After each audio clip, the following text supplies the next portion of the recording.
How are you, everyone? I hope wherever you are, you're feeling well, you're feeling healthy, and I hope God has blessed you in very many ways, despite the challenges of the week. My name is. Today we're having a lesson discussion. It's a very interesting lesson. We're doing lesson number 8. Just to remind you, we've done dealing with debts and laying up treasures in heaven. Now, and onto the list. Tapping into people who the society considers the least. Now, this week we're going to do another interesting lesson, which is themed planning for success. My name is Amos, and I'm Omani. So, have you ever? I know most of us, when we were young, we used to have a lot of ambitions, have a lot of determination to, in whatever we used to do, especially in academics. We used to work hard so that one day we will become successful. So the world has defined for us success in a very different way. The world has defined success as having a lot of money, being able to achieve highest academic qualifications, or able to have a lot of properties, or able to raise a good business or a business in Kenya. But what does success mean when in the biblical context? So our key verse is Colossians chapter 3, verse 23 to 24, which says, "And whatever you do it heartily as to the Lord and not to the men, knowing that from the Lord you receive the reward of the inheritance, for you serve the Lord Christ." So God gave man work. God gave Adam work that he may do in the Garden of Eden. And the work that God gave to Adam, he was supposed to enjoy the work. He was supposed to enjoy it. He was not supposed to do it grudgingly or because of something. But when sin came into the earth, it kind of adjusted work to become something strenuous, something that we feel like it's going to make us feel tired, weak, sad, and everything. So sin had changed sin had already changed what God had planned for humankind when He gave him work. So Adam was cast, and he was told that from the ground, the ground was cast because of Adam, and from it he shall with pain reap the fruits or dig or make or have food from the ground. So it became a very difficult thing since then. So success has, as I say, success has different definitions. Success has different definitions. The world has defined success in its own way, but there are so many different types of success definition that sometimes it becomes funny on how we define it. See, we see like the story of Joseph. Joseph was a beloved son of Jacob. He was one of the youngest sons he had in his household. So Joseph was sold by his brothers to a different country. So he went through there, thrown to prison. He grew up, and God blessed him, and he became a very top person in that foreign land. So that is a success that is, in a Christian perspective, you can say that he was successful. He became successful through God, despite the fact that he was thrown from the straight now. But now we have a different story of John the Baptist. Can we define by the fact that John the Baptist came to open door to make way for Christ? Was it a success for him when he finished his work? Was it a success?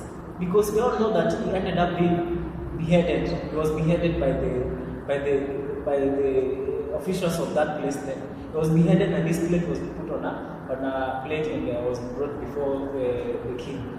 So can we define that as success? So I'd like my brother Enoch to have a little bit of add something to tell us what he understands about this lesson this week. Yes, Thank you for the chance. Kwangu mimi nikuonelea hivi, success vile watu waifikiria ni kana kwamba ni kuwa na pesa, kuwa na gari, kuwa na nyumba nzuri, of which the majority of us, that is how we think. Yeah. But for me, success yangu inaweza entail a lot. In fact, health, kuna mtu anasema health is underrated. So ukiwa na good health, that is being successful in life. The other way around, unaweza kuwa labda kuna watoto wako wamesoma vizuri, maybe that's what you term as success to you. Alafu pia kuna mtu mwingine akiona kana kwamba familia yake inaendelea vizuri, bibi yake ama bwanake hawajaombana ama kusumbuana na wewe, pia inaweza kuwa ni success yake, unaona.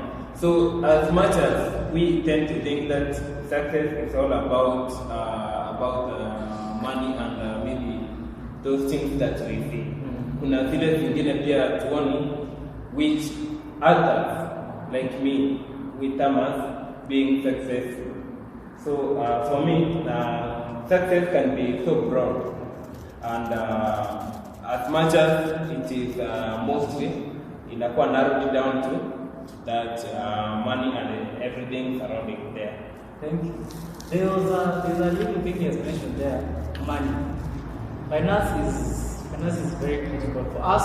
For in the current 21st century life, money has been money is like a basic need. So the lesson of this week we are going to study success in the context of basic stewardship principles and financial principles. So allow me to read the book of Proverbs chapter 3 verse 5 to 8. It says, "Trust in the Lord with all your heart, and lean not to your own understanding. In all your ways acknowledge Him, and He shall direct you. Be not wise in your own eyes, fear the Lord, and depart from evil. It shall be health to your navel and marrow to your bones." So Proverbs, the writer of Proverbs, acknowledges that success can be achieved through giving your heart to the Lord and focusing on things of higher ground. Remember, we read a lesson the other time we read about laying treasures in heaven. So when we put our trust in God and we lay all our plans and we let God take control of them, then God surely will make us successful. Christians can be successful, it doesn't matter. So on Monday we're talking about first things first. Monday is a very interesting before we go to Monday, on Sunday we're talking about first things first. Sorry for that confusion. So the main text there comes from the book of Ecclesiastes, verse 12, chapter 12, verse 1. I'd like Mwani to read us that verse.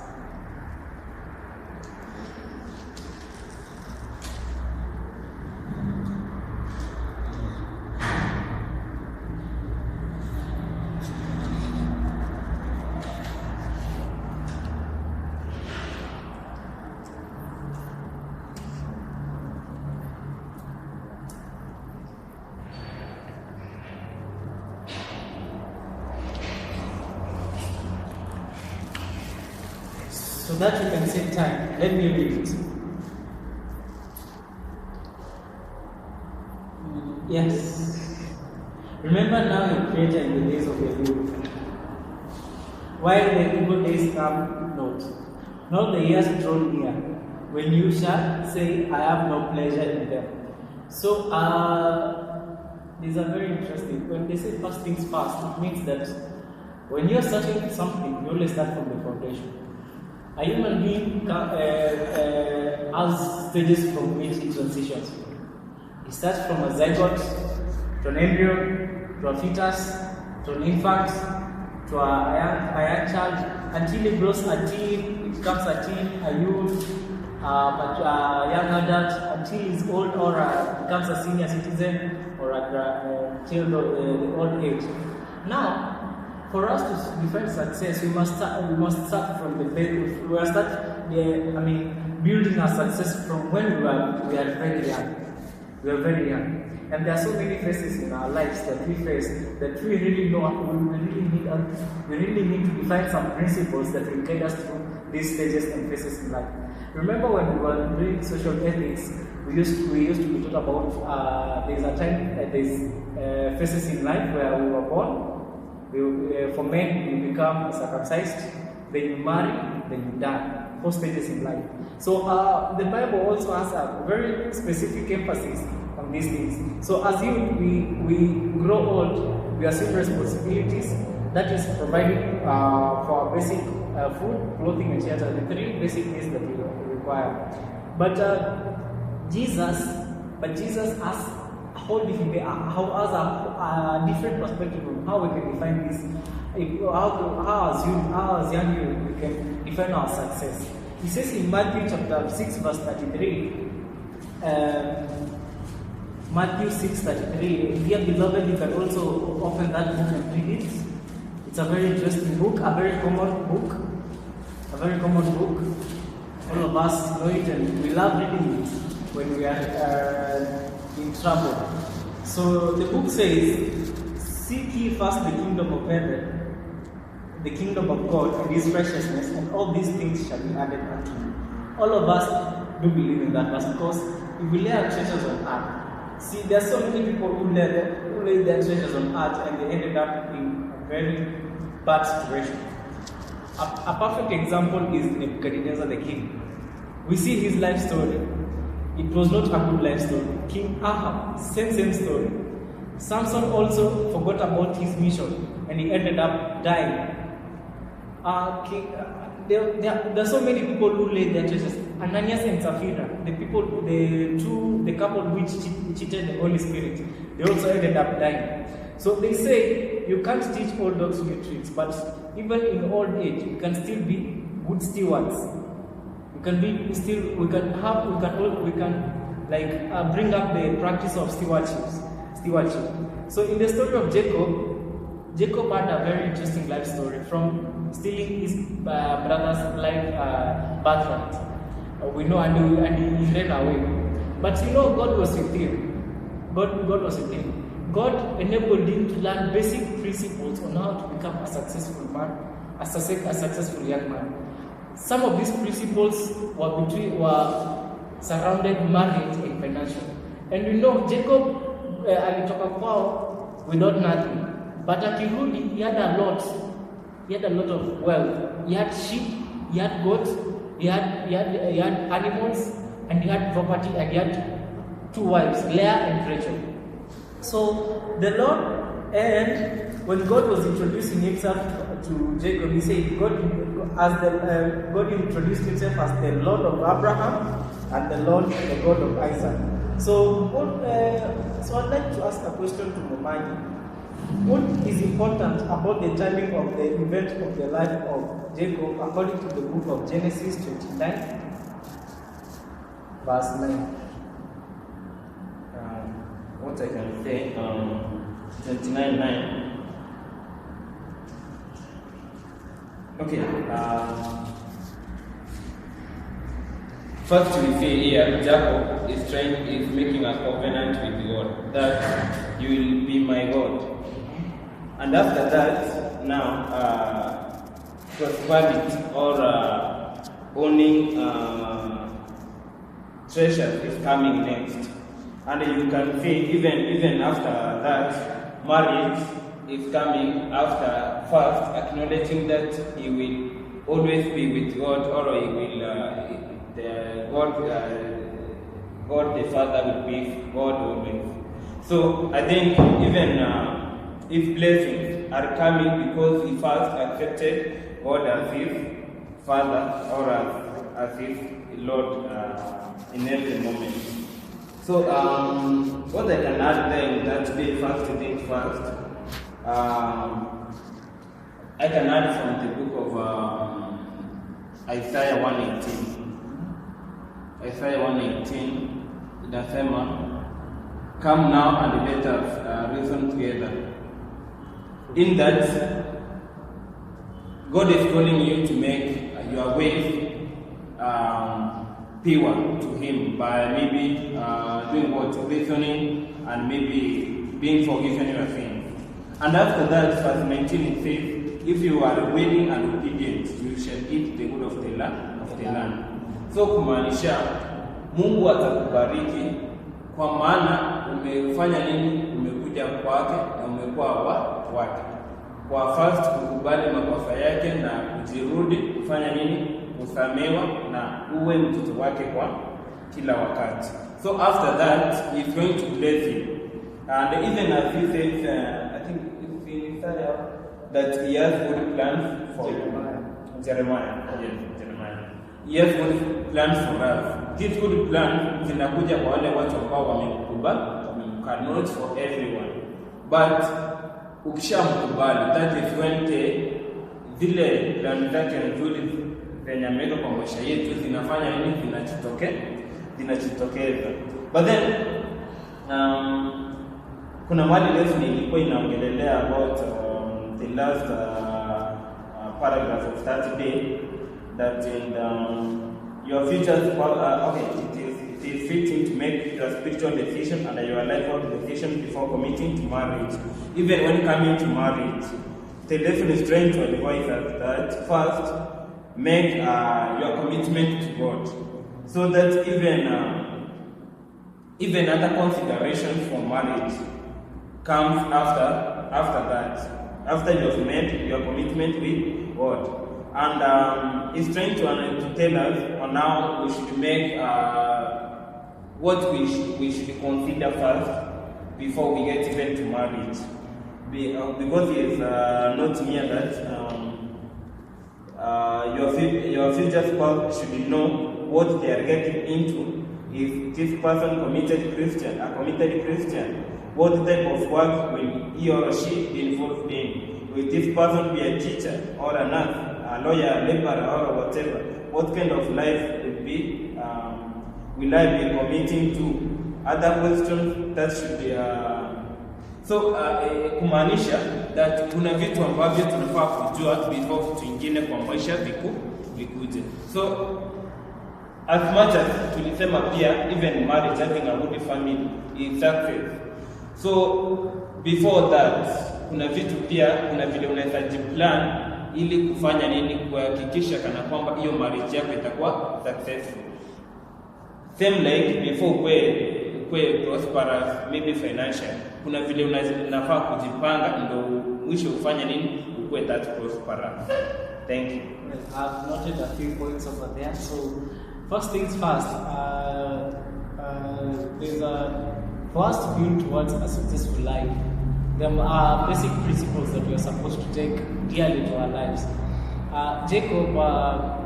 God appeared to Jacob and helped Jacob and built a life of Jacob, a principled life of Jacob. So first things first, before he got married, he had to have some kind of spiritual and financial knowledge. He had to understand who he was he serving to, and what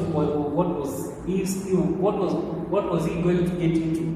So that's why there are so many questions that, as a Christian or a young person, you're supposed to ask emphasis on this point. So what are you getting into as a committer? What work will she or he, the person you're going to engage to, will be?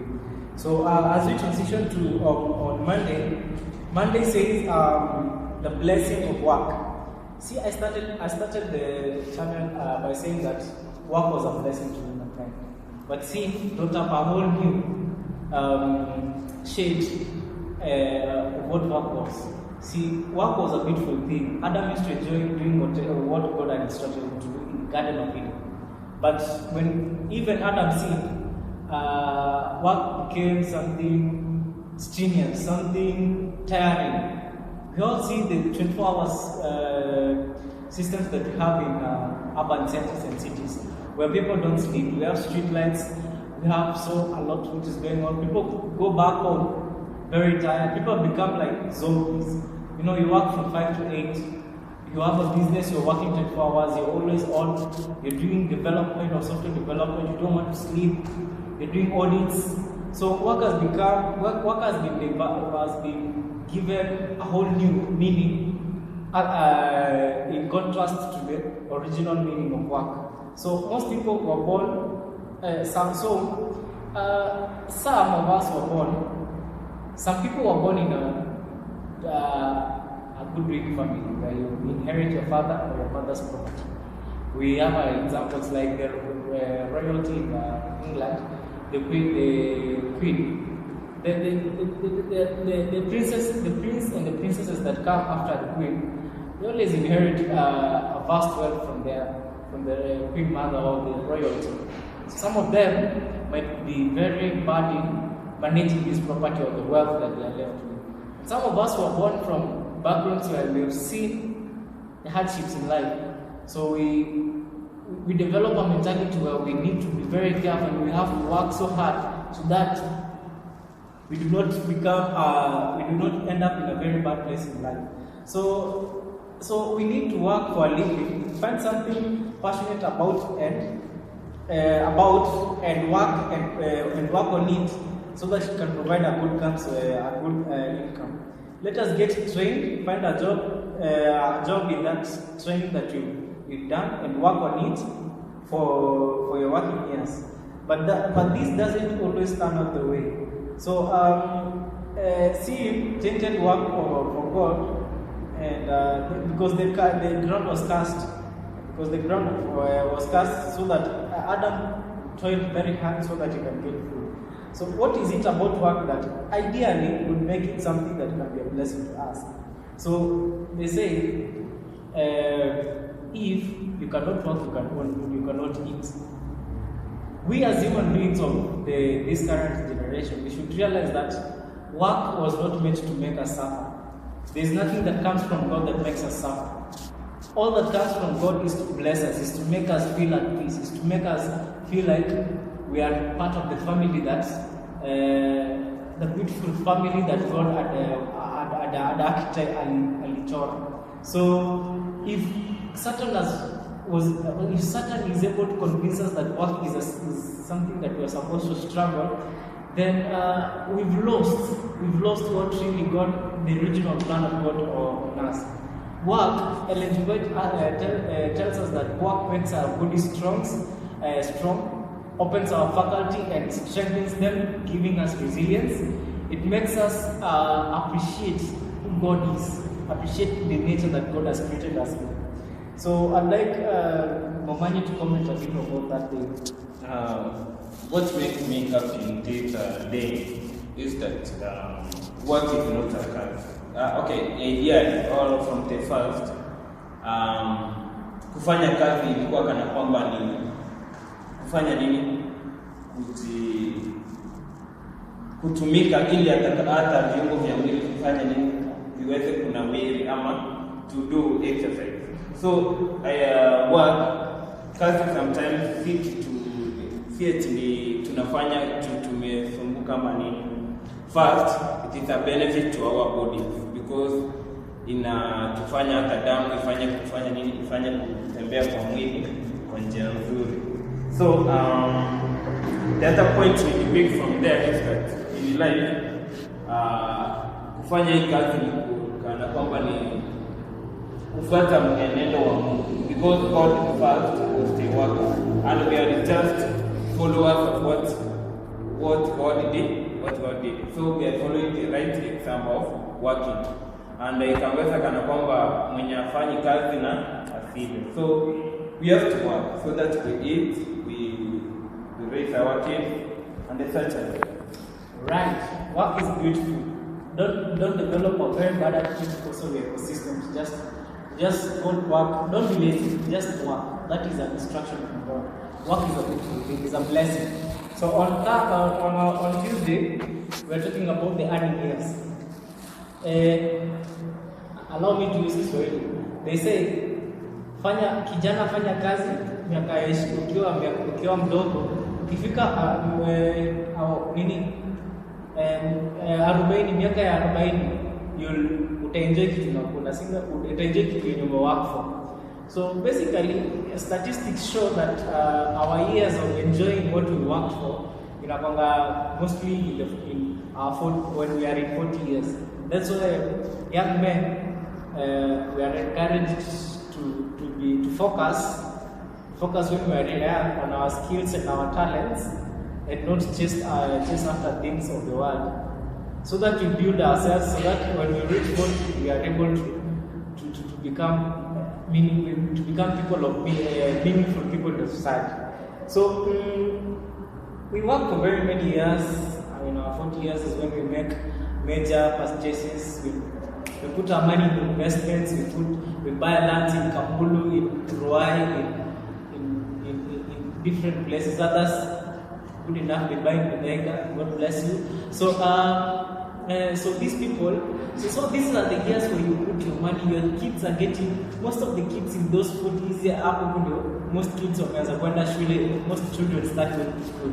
So you put your children in school, in good schools, where even wanaletwa na gari, Scania knows this is a Trajuanga. So kids are in school. So this is the year where there's a lot of activities where as a person you get involved in. So hapa kuna a lot of financial stress to the point that you can even question your Christianity, your faith. So, but God encourages us that this, when we are having such kind of such kind of situations, we should go back. We should go back. We should ask Him to help us have that financial endurance, so that you can, when you are young, when God gives wisdom. And when we ask for wisdom, God will always give us. So when we are young, if you ask God for wisdom, He will help us so that you work. If you look at the age where there are financial struggles or there is economic crisis, we are able to tap, we are able to go to where we save our money so that we can now use it, so that we can reduce the financial stress. And that also, and we are also encouraged that our Christian commitment should not you may still supposed to be shaky, because Satan is a very sly fox. He knows when you've started shaking, your faith is shaking. Hapo sasa ndio anakutoa tu na anakuja full force, anakuharibu and you lose your faith. So this, when you see when the market's at the bottom of the wakati uko chini kabisa, it's when you're the strongest. So So God encourages us that these times of life, we are supposed to be very careful enough so that the kind of problems that we go, financial problems, should not extend to our family. So that to the point that we are exposing our children to some kind of harm, like it can be psychological, it can be physical, mental, or any other thing of financial, whatever problem that you can expose your child to.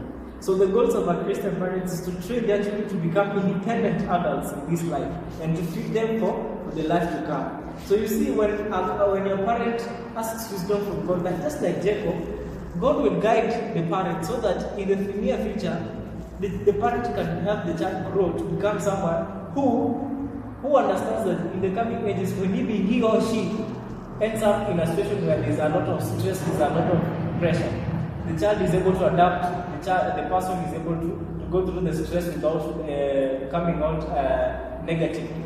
So major points that we can take is to provide a Christian home environment for both our spouse and our children. Teach children a willingness to work and appreciation for it. No parent likes a lazy child. No parent likes a lazy child.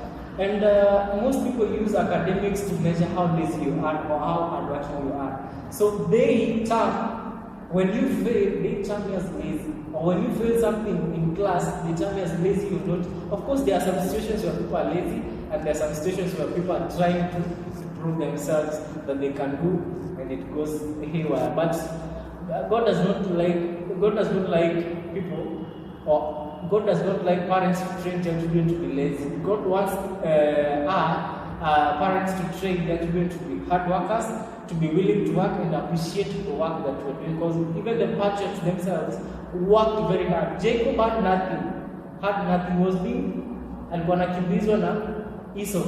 But wherever he went, God blessed and multiplied whatever he touched. So and also the last point is help with a good education. There's bad education, there's a good education. And good education always draws you back to the feet of God, draws you also always towards God and asking and seeking His face, so that every day he will help you through the problems and the challenges that we go or endeavors that we make. So Momani, what can you say about that day? In that day, I can say, so I think this is earning day, miaka ya kukula. I think the lesson is trying to assume that tulishatengeneza. Sasa ni wakati wa kukula. So like an upright man in the family, or just let me take myself. I think if I have something, mostly nitakuwa nafikiria now also invest in my children and maybe my well-being of my family. Plus now looking to the list of benefits someone has to lesson. Yeah. So at least tuone kana kwamba watoto wako wamesoma, wameenda shule, wako in a good health, because obviously lazima wafie kwa nyumba. Wewe hata watoto wako wamesumbuka na familia yako, uende kusaidia watu wa nje. You have to start kutoka kwa nyumba ili at least be somewhere. Then you can move out and show love to the others. So I think with that we can also go to Wednesday. Okay. Isn't it? Working with integrity. Yeah. I don't think it is working integrity. What does integrity mean? Being honest. Being honest. Yeah. So it is working in an honest way. Isn't it? Lesson ilikuwa inatuambia God calls his children to higher standard in work and life. That standard is what is written in our heart. Jeremiah 31:33. If tungefungua tungesoma Jeremiah 31:33. Mimi niliendelea kuitafuta. So in this way tunafaa kuwa like watu ambao tunamjua Mungu, because God will only bless you if you are doing your work with integrity. How does it say? Jeremiah 31:33, right? Yes. But this shall be the covenant that I will make with the house of the Israel. After those days, says the Lord, I will put my law in their inward parts and write it in their hearts, and will be their God, and they shall be my people. You know, huwezi danganya useme kana kwamba you did something right.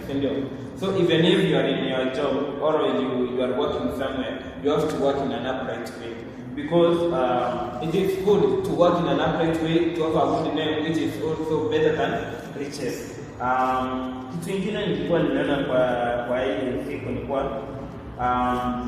tulikuwa tunakumbusha pia whatever we do, let us do it in honor of God. In honor of God, or to give God glory. And kitu kingine nilikuwa naona nilikuwa na comment hapa, I think ilikuwa inatoka First Chronicles. You are the Lord is richness, the power and the glory, the victory and the majesty for all that is in heaven and the earth is yours. Your kingdom is the kingdom, O Lord, and you are exalted as head over all.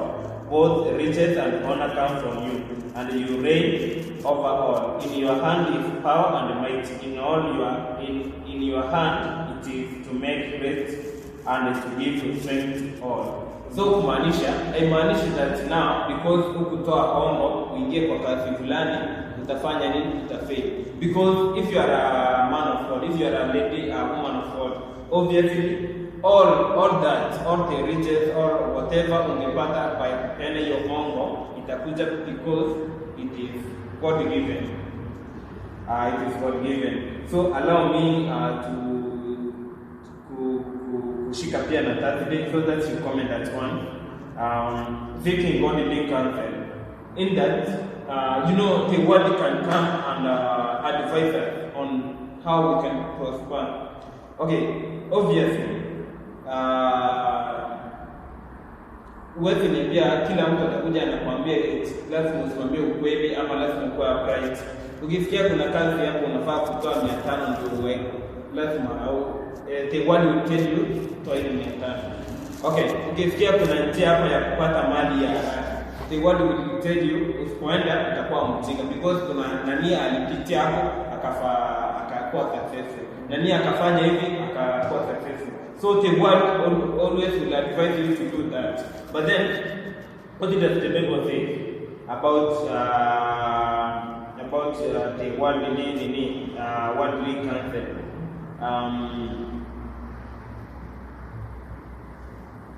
Okay, the Bible tries to tell us that we should not rely on the worldly counsel because obviously that's potential. So let us do what? Go to the writings, to the Bible for counsel on how we can be successful. So in one way of being successful, which is outlined in the Bible, is being organized, as being stated in Proverbs 27:23. Another way is spending less than you earn. Obviously, you cannot expect to earn 250 per day and you spend 450. Where are you going to get the rest? So you have to earn to spend less than what you earn, so that even saving can be done for the future. Another way, save a portion from every pay period, as being intended in Proverbs 6:8. Of course, you know, to old age is coming. What will say, and that's why the government is trying to impose or to tell us to save through NSSF, and that's why they even want to add what we save, so that hiyo miaka ingine ikikuja upate kana kwamba tuko na kitu ya kukula wakati nguvu zetu zimefanya nini, zimedidimia ama zimeisha. Another concept ilikuwa avoid debt like COVID-19. Proverbs 22:7. I think in our lesson that we learned about debt, tukaona kana kwamba God does not advise Christians to do what? To have debt. So we have to avoid it for us to be successful, because we learned that being having a debt to someone is like being a laborer to him or a servant to him, which is not good. Another way is being a diligent worker and being financially faithful with God. I think this is where it comes about 10% and offerings and tithes. I think also we learn to give that all this belongs to God. By giving Him, the blessings will also come back, because we are trying to be faithful of what the little that we have. Remember that this earth is not our real home. Also, as we do this, we should also remember that as much as we want to be successful, we have to remember others, we have to remember to do good, we have to remember that whatever we say, we give God what belongs to Him, and we remember even the weight or the least in our community, so that because even if we save a lot, even if we be rich as how we can be with billions or trillions, the fact is we are not going to go with it into our place, to the future. So we have to remember that hii dunia hii dunia si nyumbani, bali kuna nyumbani yenye a better home somewhere that is coming through faith. So I think the lesson has been good, and it's trying to advise us on how we can be successful. Really, through good planning, through saving, through remembering all these commandments, and through putting God first, because God first maintained a bad through remembering God, and through working with integrity, we are going to be successful, and we are going to be also tutachipata na kwamba tumefanya kulingana na mapenzi ya Mungu. What can you comment on that? So I don't have a lot of comments about that. All I can say is that integrity is what the society right now is suffering. People are suffering from not having good integrity. That's why we have a lot of cash money meant for a certain project getting lost. So integrity starts from when we are very young. when your mother or when you're doing your exams, there's a point where you get a chance to steal in exams, but then the question of integrity comes in. Will you want to be honest in that exam, or will you want to score fake marks just to prove that you're smart? And seeking God's counsel, God guides you through. God has principles that can guide you through financially. Because as a steward, you should know how to be able to manage finance. Because money, we can't avoid money in this century that we're living in. Money has become part of us, so managing it is very critical, and managing it in a way that it's godly, not earthly. Managing it in a godly way.